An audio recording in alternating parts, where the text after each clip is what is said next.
दोस्तों का एक ग्रुप बीच पर मस्त पार्टी कर रहा होता है। म्यूजिक, मस्ती और फुल ऑन एंजॉयमेंट चल रहा था।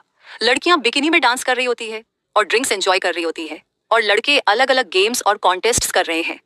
दो दोस्त एनस और गिलबर्ट एक बड़ा सा बॉल ढूंढते हैं जो किसी चिपचिपी चीज से ढका हुआ होता है। वो उसे उठाकर पार्टी के पास ले आते हैं। पार्टी में एक्रोबैटिक स्टंट्स, ड्रिंक्स, मस्ती और किसेस, सब कुछ चल रहा होता है।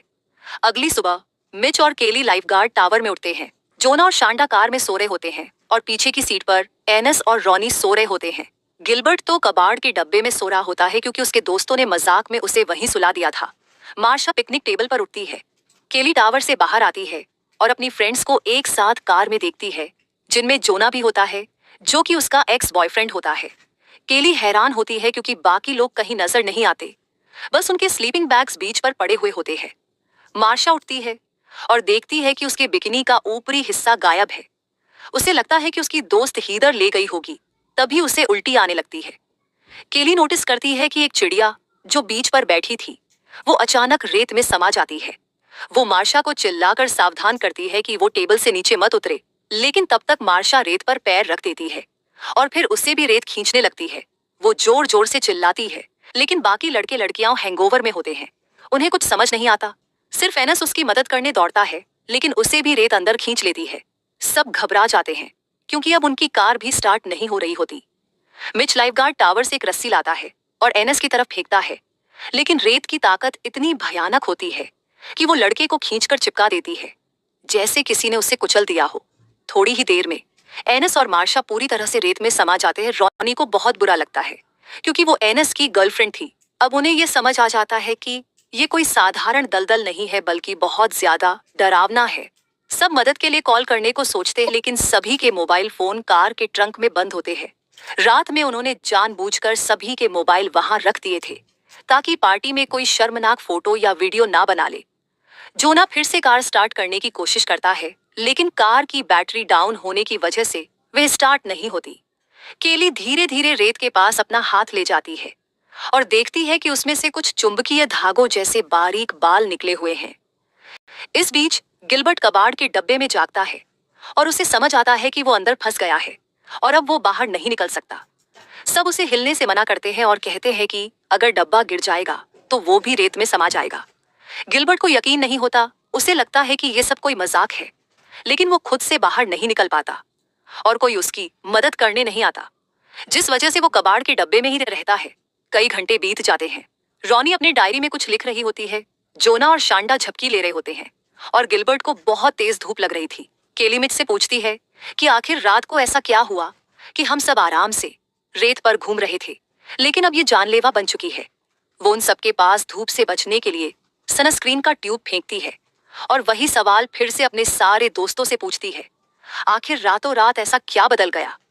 अब सबको धीरे धीरे समझ आने लगता है, जो भी लोग अब बीच पर नहीं हैं, वो सब इस खतरनाक रेत के शिकार बन चुके हैं। बस वही लोग जिंदा हैं जो अभी दिख रहे हैं।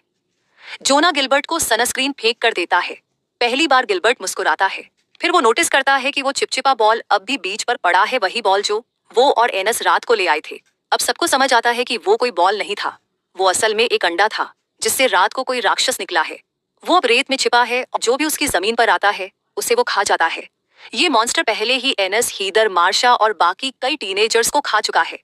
केली लाइफगार्ड टावर से एक हॉट डॉग निकालती है और बीच के अलग अलग कोनों में फेंकती है ताकि वो इस शैतानी राक्षस की हदें पता कर सके। मॉन्स्टर दोनों सॉसेज खा जाता है। फिर एक चिड़िया जो गिलबर्ट के पास किनारे पर बैठती है उससे भी निगल जाता है। मिच तीसरी सॉसेज फेंकता है, लेकिन वो वैसे की वैसे ही पड़ी रहती है, यानी वहां तक मॉन्स्टर नहीं पहुंच सकता। सबके अंदर एक उम्मीद जागती है कि शायद बचने का रास्ता मिल गया, मगर वो जगह उनसे काफी दूर होती है।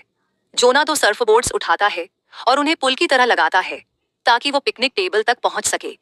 इस दौरान वो केली से झगड़ता है क्योंकि उसे अपने एक्स गर्लफ्रेंड से जलन हो रही होती है, जो अब मिच के काफी करीब लग रही होती है। जोना टेबल तक पहुंच तो जाता है, लेकिन सर्फबोर्ड उसके पैरों के नीचे से फिसल जाता है और वो बहुत ज्यादा नीचे झुक जाता है। ऐसा लगता है जैसे रेत के नीचे का मॉन्स्टर जानबूझकर बोर्ड को हिला रहा हो। रेत से निकलती मैग्नेटिक टेंटिकल्स उसके पेट को घायल कर देती हैं। जोना किसी तरह टेबल पर कूद जाता है, लेकिन उसे इतनी कमजोरी महसूस होती है कि वो बेहोश हो जाता है। जब उसे होश आता है तो वो दर्द से चीख उठता है। ये किसी जेलीफिश के डंक से भी 1000 गुना ज्यादा दर्दनाक होता है। लगता है कि यह मॉन्स्टर बहुत जहरीला है। जोना रेत पर एक बैग देखता है जिसमें से एक केला गिर जाता है, लेकिन मॉन्स्टर उसे नहीं खाता। जोना देखता है कि वो केला उस जगह गिरा है जहां पहले आग जलाई गई थी। वो पपेली के सेंटर में कूद जाता है और उसके साथ कुछ नहीं होता। इसका मतलब है कि ये राक्षस आग से डरता है। जोना खुश होता है और केला खा लेता है, लेकिन उसके पेट की चोट बहुत भयानक लग रही होती है, जैसे उसमें से पस निकलने लगी हो। केली जोना से कहती है कि वो बैग के अंदर झांके। उसमें सोडा की एक कैन रॉनी और शांडा के लिए है, एक बॉटल गिलबर्ट के लिए और एक छोटी सी ड्रिंक केली और मिच के लिए है। जोना की हालत और खराब होती जाती है। उसके पेट से टेंटिकल्स बाहर आने लगते हैं, मगर फिर भी वो दर्द सहते हुए पिकनिक टेबल तक वापस चढ़ जाता है और वहीं लेट जाता है। सब देखते हैं कि सर्फबोर्ड अब खुद ब खुद हिल रहे हैं, यानी जोना अब कार तक लौट नहीं पाएगा। वैसे भी अब कार के अंदर भी ज्यादा सेफ नहीं है, क्योंकि वो रेत का मॉन्स्टर धीरे धीरे कार के टायर्स की रबर को खा रहा है। गिलबर्ट कहता है कि उन्हें ट्रंक से अपने मोबाइल फोन्स निकालने चाहिए। रॉनी कार की बैक सीट को पीछे करने की कोशिश करती है ताकि वहीं से ट्रंक खुल जाए, लेकिन ये तरीका फेल हो जाता है। फिर वो शांडा को कसकर पकड़ती है और कार के किनारे से ट्रंक खोलने की कोशिश करती है। कई कोशिशों के बाद भी वो ट्रंक को पूरा खोल नहीं पाती। अब उन्हें कोई और तरीका खोजना होगा। केली लाइफगार्ड टावर से एक हुक निकालती है और उसे रॉनी की तरफ फेंकती है। रॉनी शांडा का हाथ और हुक दोनों कसकर पकड़ती है। वो किसी तरह ट्रंक खोलने में कामयाब होती है, लेकिन फोन निकालने से पहले ही ट्रंक का ढक्कन उसके हाथ पर गिर जाता है और उसकी उंगलियां दब जाती हैं।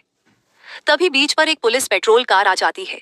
सब मिलकर पुलिस अफसर को खतरनाक रेत के बारे में बताते हैं, लेकिन वो उनकी बातों को सीरियस नहीं लेता। उसे लगता है ये सब नशे में है और इन्हें कोई ग्रुप हॉलुसिनेशन हो रहा है। अफसर आराम से गाड़ी से बाहर आता है और उसके साथ कुछ नहीं होता।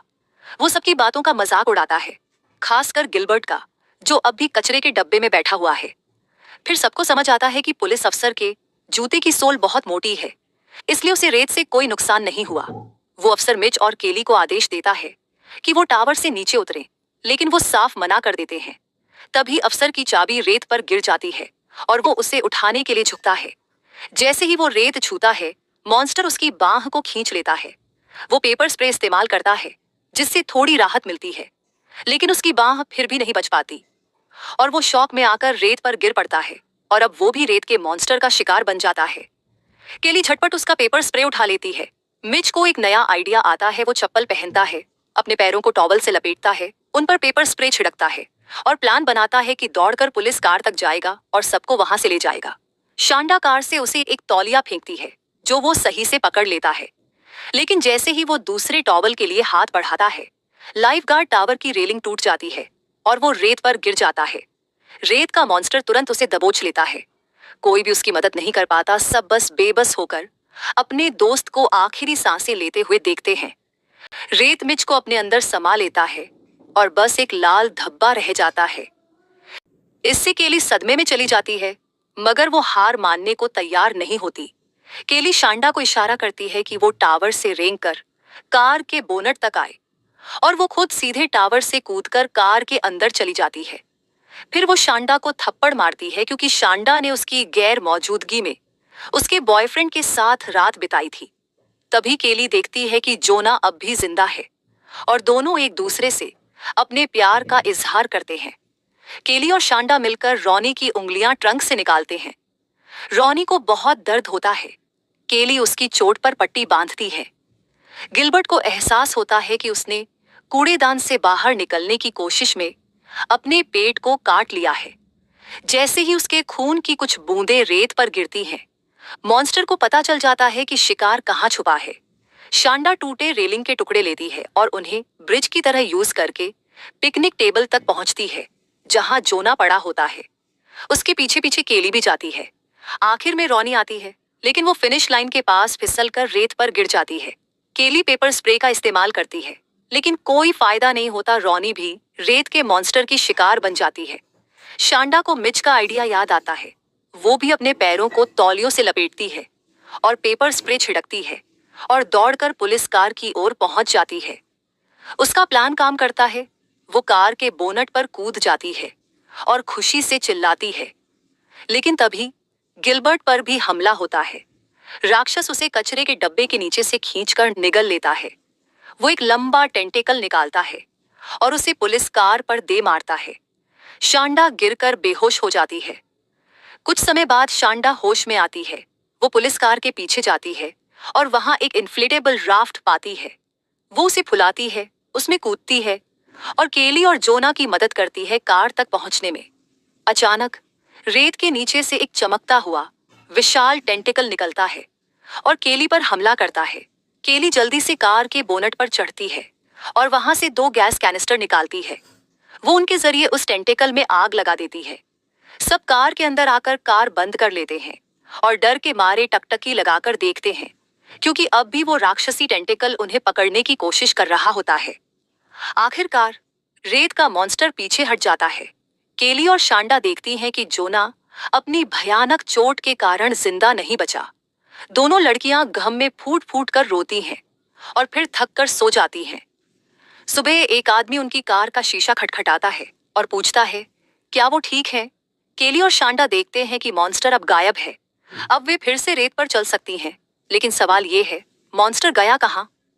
अंतिम सीन में दिखाया गया कि एक जेलीफिश जैसी दिखने वाली चमकदार क्रीचर, जो वही मॉन्स्टर होता है, समुंदर में तैरकर किसी और भीड़ भाड़ वाले बीच की तरफ बढ़ रहा होता है।